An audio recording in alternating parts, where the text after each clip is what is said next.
There is a lot of political activities going on because Ghana will be at the polls coming this December 7th, and a lot of the political parties are doing their various bits in a form of campaign to steal voters, to actually convince voters for them to vote to decide who will be the president of Ghana next year.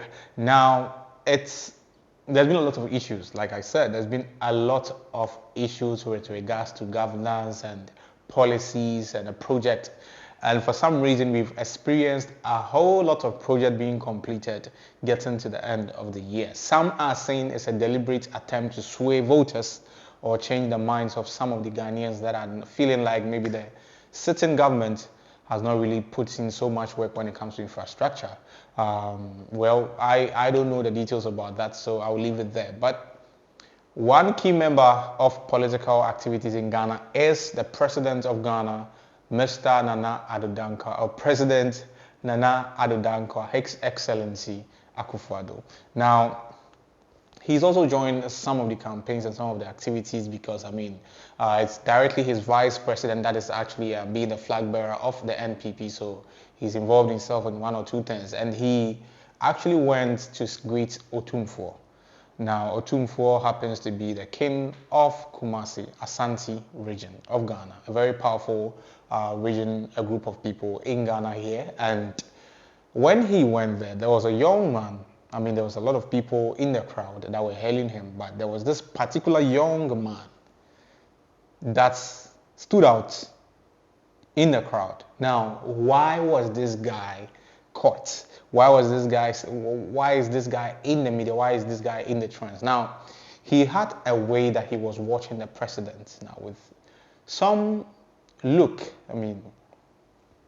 the way he was looking at the president, it was quite threatening. So it's a lot of eyebrows were, looking at how can you watch your president in that kind of way, especially when they have a lot of security personnel around him, national security and a whole lot of people around him. But for him to actually master that courage to look at the president that way, it had a lot of attention. Personally, I chanced on the video somewhere this week, and I was caught between, okay, why is this man, what's the motivational inspiration behind what this guy is doing? But it was quite clear that whatever he was doing was out of anger and out of, he was just not happy with the president for some reason that personally I couldn't tell. Now, fast forward, this young man in question happens to be a person that he lives in Accra. And then he has released a video to explain why he was looking at the president that way. According to him, some people have called him to apologize to the president for watching him in that way. Now, if I say that way, we will play the video for you to see, but it was a very threatening way that I don't know whether legally it can get him in trouble, but the way he was looking at the president was not the best. Okay. Now, he says that he did that because he feels the president has not really done well for the country, and he has spoiled a lot of things in the country in his tenure of government. Now, he believes that there is a lot of hatred that is burning in him, and he believes that that's the best way for him to show his displeasure towards the president. And people are calling him. Some people have called him, 2 people, that's what he said, have called him to apologize to the president for doing what he did. I agree to everybody. I'll say, Charlie, everything cool. Charlie, there's this video out there myself that I was watching the president with some kind of IB. But see, people they call me say make I apologize. I want base one question. On what basis make I apologize? Or not, on one basis make I apologize. The president will mess up the country. You know, go tell us make you apologize to us, the youth. You they tell me I they watch am keke say make I apologize. See, the person way they call me, I get 2 calls already.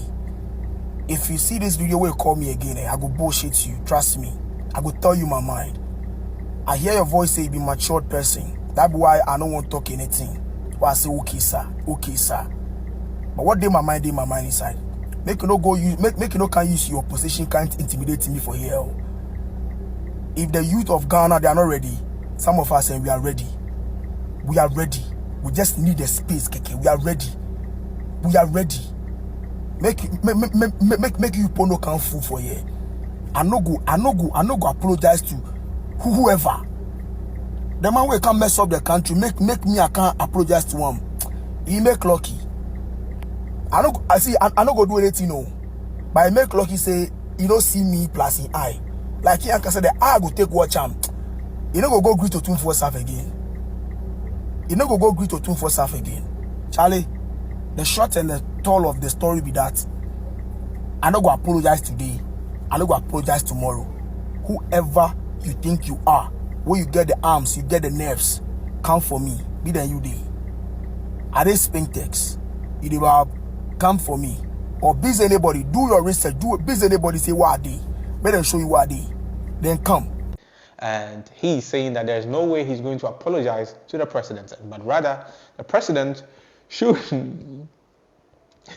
should apologize to Ghana. No, this is not a funny issue, but I'm laughing because it's one of those things you get it. Because I mean, there's no way the president is coming to apologize to Ghanaians for not governing the country well. Because the last time I checked, Mr. President believes that he has done the best for the country, and some are even hailing him and building statues for him to sort of commend him for his hard work for the nation. So I don't see, I don't see the possibilities in the president actually coming out to apologize to Ghana for not running the country. Well, I don't think it will ever happen. But anyway, that's what he is saying, that the government hasn't done well, especially the president of Ghana, Nana Dankwa Akufo-Addo, hasn't done well for the nation. So he should apologize to Ghana for that.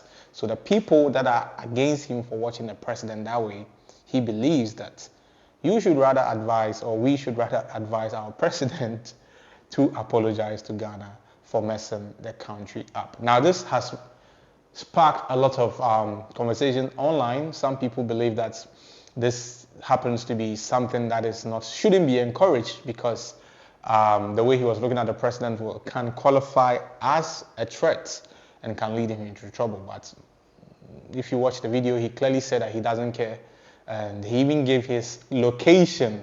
If you think you have a problem with how he watched the president, he gave his location that you can come and look for him. And definitely he's willing to face the music, and he believes that some of the Ghanaian youth, we are timid and that we are not able to stand up for our right. But for him, for some of them, as he used, they are able, or they are ever ready to fight for what they believe is good for the nation. Now, when it comes to these issues in Ghana, it's very dicey and complicated in a sense that there's always going to be a section of the country that will feel like maybe a specific government has not done well for the nation, the government. Now, largely, there's a lot of people that have complained about this sitting government and the way they've been able to handle the issues of the country. And most people are not particularly happy with, especially the financial situations the economic situation that we find ourselves in. But then again, it remains an opinion, and some section of Ghana, some group of Ghanaians also believe that the government is doing their best, or have done its best, to actually make sure that they are moving the country forward. Okay, so this becomes a very delicate issue to talk about, because in Ghana, our party politics is very dicey and complicated, because if you are not for party A, we directly assume that you are for party B. So it's very delicate for someone to showcase his level of displeasure, because the moment you do that, it's like most people will naturally, for the Ghanaian political arena that we found ourselves in, the moment you do that against a head of a political party, most of us will assume that you are doing that because you have a secret agenda to push the other main political party, in this case NDC. So it has made it very difficult to actually discern between people that have genuine interest for Ghana as a country and people that are running by their own personal political affiliation and political interest. So some of these conversations, I always say that it's very dicey. You don't know where the motivation is coming from, and it's a bit delicate to actually jump the gun and to want to speak about the issue when you don't have much details about it. But this is not in any way a behavior that we should encourage, because these things, I mean, it can really cause you a lot of, you can put yourself in trouble, okay? Because the moment you do this, and imagine, we are not saying that something negative will happen, but if something bad is to happen in that environment, you might be counted as a prime suspect, looking at the posture and the way you're looking at the president. So some of these things, I believe that it's not something that we should play with. I mean, even if you have some form of displeasure for your own safety and for your own everything, we've seen people that are being arrested because of national security issues and a whole lot. So I personally, if you ask me, I say it's a bit of not a good road for anybody to, walk on, because Charlie, if something bad happened, we saw Mr. Trump being shot during one of his campaigns, and imagine if something, we are not saying something bad will happen, but if you do something like that, and then, you come into the media light, you come to the limelight, and then people see like that, definitely, if you are not careful, you might be implicated for something that you didn't even do. Okay, so personally, if you ask me, I think our brother could have found another way to express his displeasure, because whatever he did, it didn't change anything. He just put himself in an unnecessary situation. Personally, that's how I see it.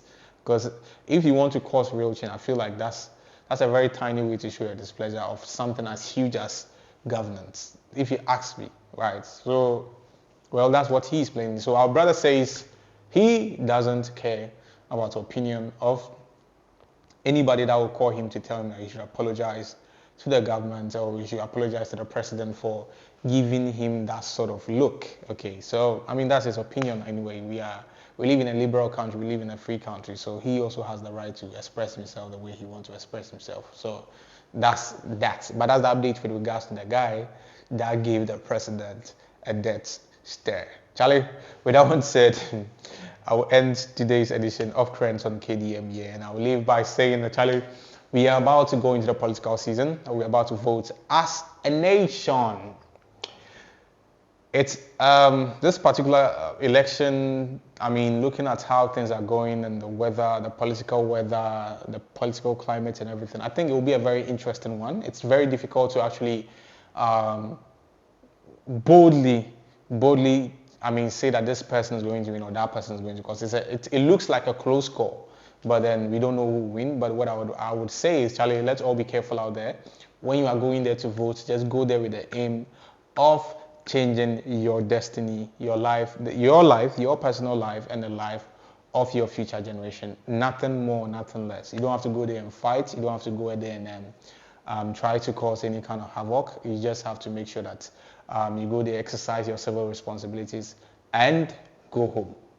You get it? Yes, that's what we want. Go home and wait for the Electoral Commission. The Electoral Commission are paid to do that job, to actually collate the whole electoral process and then make sure that everything is in order. So you will leave that one to them. So don't put yourself in any trouble. Your family needs you, your friends need you, your loved ones need you. You understand? So Charlie, let that one be your focus, and God be with us all as we enter into this political season. All right, we are already in the political season technically, but we are almost there. It's about 2 weeks or so, and then we are there. So Charlie, God be with us all. With that one said, we will end today's edition of Trends on KDM here. My name remains Donald, but not Trump. I'll see you.